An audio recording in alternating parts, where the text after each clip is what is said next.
people. Wagwan. So we have not been here for a while. Oh my God. Life is just a roller coaster. We know we have not been consistent. Okay. You know. Welcome to Canada. We have not been consistent, people. But friends, we are here with you one more time. We just decided, you know what? Let's just do a video for our family on here. Yeah, man. And we have been missing you guys. I want to apologize for not being as consistent, but this time around we got some feedback about the video being too long. This time we're just gonna spend about 20 minutes with you, alright? Hopefully. 20 minutes. Hopefully. I will not go and make it long. So you sit down here, so see there? Alright, so it's 57 timing. minutes. Yeah, right. So you got 1 minute now. Yes. Alright. So a while ago we were discussing about the vow that we make in marriage. You know? So it's basically your vows versus expectations after you're married. And the truth is that what we're zooming in on today is basically we say in the vow for better or for worse. We say no people when them got the altar, you know, them say the worst part in them throat. But the better part them say love. Better. Somebody not remember the worst. So we want to talk about that today. We want to talk about, you know, the vows and the expectation after the vows. We want to talk about, did you really mean the worst? Or if you joke. Or are you really expecting that it will just be better? And are you really prepared for the worst? Because the truth is that most of us really not prepared for the worst, don't it? Yup. The truth is that when I go into my marriage, many things that have never come.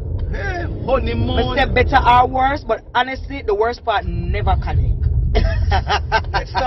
Let us start even from the I mean, we were both teachers. Where did I go on in our career and so, you know? You know, Mr. Minot here was doing very well. He wrote his book. He was going on very well. You know, we live at one good place. And, you know, we are going along. Yes, you know, bad, you know? And then now when we transitioned, we did think, say, you know, it got worse better. Worse better. What oxymoron? Worse better. You know what I mean? And then the transition now was to die for. Can I tell you? So me almost die. I know. So I think no. I said to myself, guys, do we really think about the worst when we go before that altar, we go before God and we say for better or for worse?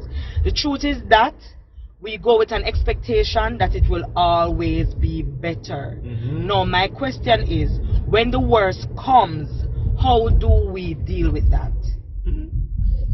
Let's talk about our experience in that regards. So Aldine, tell them. So when we got married, we were, just got married, went on our honeymoon. Yes. And that was something else.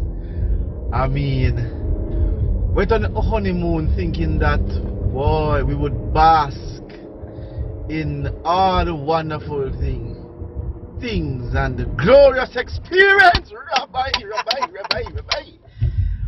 But unfortunately, that cost no. First of all, the only come off the moon the very minute we left that hotel. Mercy. We are cost. But just go buy a grocery, I will start tear off the car. We are cost. Right there and then, we couldn't, like, there was just so much disagreement right there, and we just come out, the only just come off of the moon, may I tell you. And there was so much expectations, but yet still, we never expect all of that lovey-dovey, we never see all of that lovey-dovey thing and all what people are talking about. What we saw was a life that stood up before us. We saw the bills, we saw the rent, we saw loans, we saw different stuff coming before us. And then, oh yes, So we just get married and get a few some funds from the bridal registry, and we were like, okay, we're going to take care of this, going to cover this, because we had some bills from the wedding, right, and some other things. Like a week later, my mom went away and she left the car with us. Yeah, It's like, nice Chris car. yes, nice Chris car. Pretty car. And about a few days after I had the car, like, the car crash. Imagine that. Car crash. We don't know Ubex. Hold on now. So the day that I crashed was the last day of summer school. So you know that summer school is extra money, right? Right. So as a teacher you get your pay, and in summer school is the extra money. So I'm looking towards for that extra money now. And the very day, the last day of the summer school, I was carrying my wife to work and then was trying to hurry back, and in the parking lot I think I never saw a stop sign, and this guy, both of us were just rushing to our different endeavors, and bam, I hitting this guy. I mean, this guy was like literally almost crazy. Like, he almost wanted to fight me off, and I mean, to cut it short, we ended up having an agreement to actually pay for the vehicle. And guess what? I had to pay for his vehicle, and I had to pay for my mom's vehicle. That's a whole lot of money. Now when I checked it out to fix my mother's vehicle, it was about 50,000. 50,000. Yeah, and we had just gotten married, guys. And this is like weeks after we got married. Weeks, like a week or something like that. Yeah, or 2 weeks. about a week. Yeah, about yeah, a week. Yeah, Yeah. because summer school Yeah, that's ends true. It was at, about a week. no, but I mean a couple of weeks still, because summer school ends about end of July. Mhm. Anyway, I was married June 25th. So, and then now I had to go home, and I had to actually give the guy. I think I gave the guy all of the money that I would have gotten from the summer school. I think it was $30,000. So that was like, wham. And then because of that, now we were like broke. Thank God that we had gotten a barrel of food in that same time. That really saved us. I mean, big up, you know yourself who did do that barrel. You never understand. But we give God thanks that He did send the barrel. You understand? And I'm telling you, my God, we went through it. We had to be on a budget to the Stringent. Stringent. Have a budget for KFC. Budget. KFC was even in the mix, Roxanne. We never did no KFC. So we were going through that, right?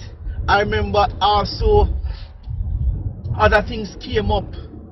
I remember that there were experiences where, boy, issues were happening even in the bedroom. You Roxanne, remember them time, Roxanne? Issues in the bedroom. All of a sudden, I don't know, but from the get-go, Johnny just decided to say him nah work. Call upon Jesus, Lazarus, like him no want rise. I say, but hold on there. But it normally rise every morning. When time me did used to do me little dates them and kiss and all them things, that he never have no problem. As far as me know, it good. And it turn up. But in a marriage, nothing go on. No Jackson. Lazarus was dead. Roll away the stone. So Roxanne, baby, talk it through now. That was a worse situation for you. No, a lot of people go into marriage, and these are things that people really don't talk about. These are like embarrassing things for people. They don't talk about it. But the truth is that my husband was going through a psychological issue, being tired from work. he was writing the book, he was exhausted psychologically, so many things were going on financially, and that just caused his sexual what's that word? Is that, I don't know, remember, It was a psychological libido. issue. I think it's a libido? I don't know if they, I don't know, but that's libido, it. right? You know, I think it's that libido. that sexual function Yeah. to not function the way it should have functioned, because you know he was going through a lot of mental stress at the time, and also and a lot of spiritual too. emotional, and it was spiritual too, right? All these things we were going through, and look here, girl just married, Sex girl life. strong, Sex girl body nice wife. and stuff. Why me I tell you? And I married to a nice young man, only to find that Why, Johnny man? was not working. Why me I tell you? No, you know, frustration and him something that would have did turn up. But God gave me the grace. Yes. I loved my husband enough, Yes. and I never ever used it against him. No, she didn't. I always encouraged my husband. You did. I didn't try to embarrass him. You know, I still made him feel appreciated and wanted. Yes, you did. And until the more I loved my husband through it, everything just functioned normal again. Everything was just normal as we prayed through, fast through, and you know, he also got some rest. I also made sure that he got rest and mental rest. I didn't put a lot of stress on my husband. You know, some of us wives need to understand that when our husbands are going through things like this, the first option is not to run out when the worst comes. Because I could have think that, why, that now work, I'm just married and blah blah blah, I'm gone about my business. I can't pass and tell them I'm done with this marriage. But God was just testing me in that season to see if I really got married for the better or worse.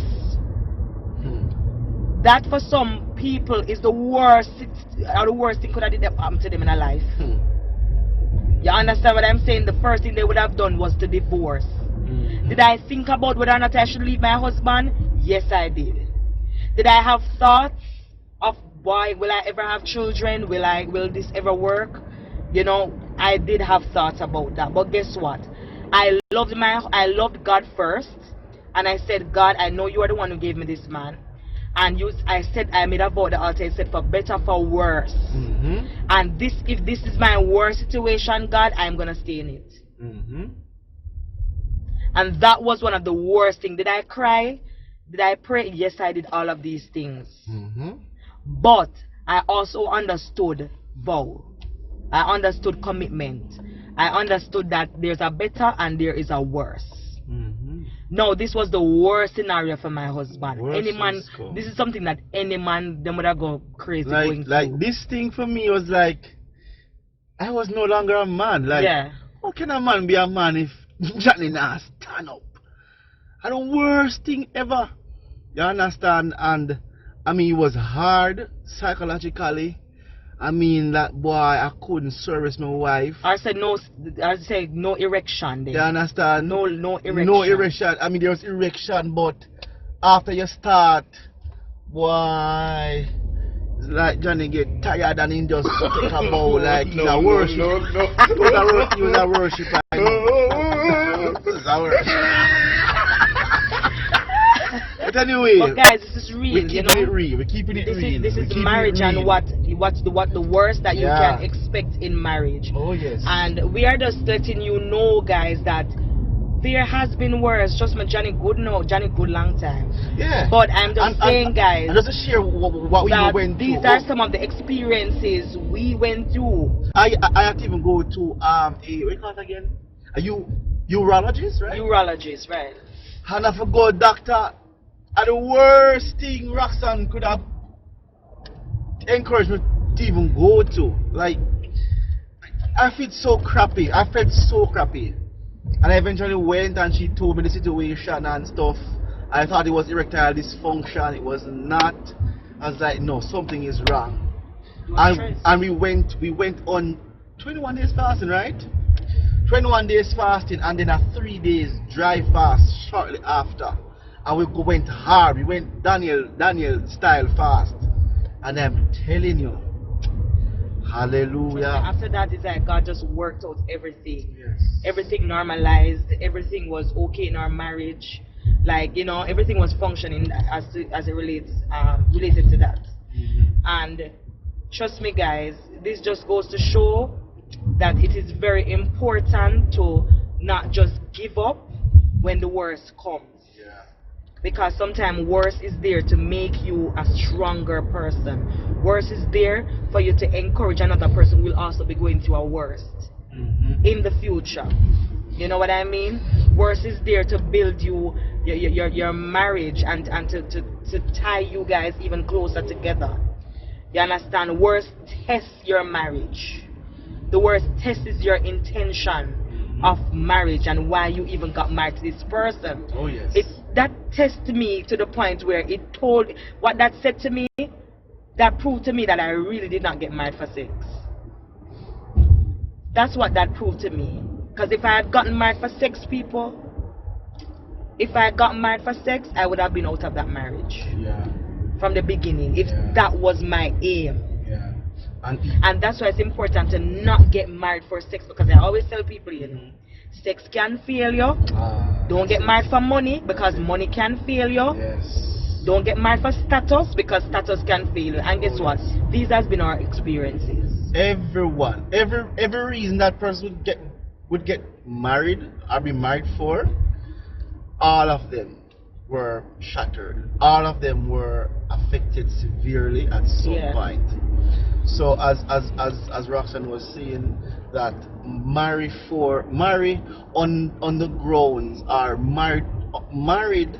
Marriage is a commitment. It's a commitment, but you get married on a foundation that cannot be touched, and the foundation that cannot be touched is on the basis of pleasing God and to fulfilling His purpose. That cannot be touched. Yeah.